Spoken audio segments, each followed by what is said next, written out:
a fan of the Tampa Bay Buccaneers, you're Wile E. Coyote. You know you're going to plan well, you know you're going to scheme well, and you know at some point someone's going to drop a giant anvil on your head. Sunday, Landover, Maryland, the Washington Redskins dropped the mother of all anvils on the Tampa Bay Buccaneers, up 24-0 in the second quarter, and just about every fan of the Buccaneers knew what was coming.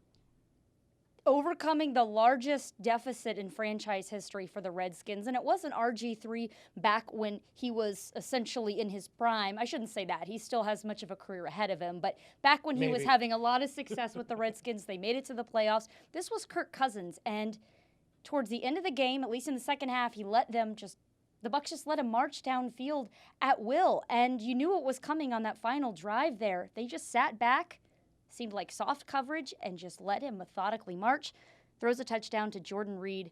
That ends up clinching the game. But the thing that really has me most up in arms is all those penalties. She's up in They arms. continue. It was catastrophic on so many different levels. The offense played well enough to get him out to a 24-0 lead. Even without some stars, too. The Redskins like to be a power football team. Once they figured out they couldn't run, they started throwing the ball.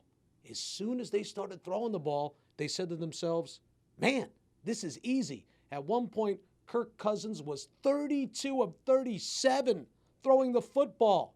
That's against Lovie Smith's defense. The defense compounded its own errors with a number of bad penalties, poor personal fouls. They lost their poise. They lost their discipline. All of that comes back to one thing: the coaching staff of the Tampa Bay Buccaneers. Well, and the thing is, you can look back and you can say, man, the secondary really blew it on that final drive, but they put themselves in this predicament because of all those penalties. And I keep going back to the fact that this is a consistent thing. They're continuously the most penalized team in the National Football League, and this trend has not gotten any better. I don't know what gives. I'll tell you what gives.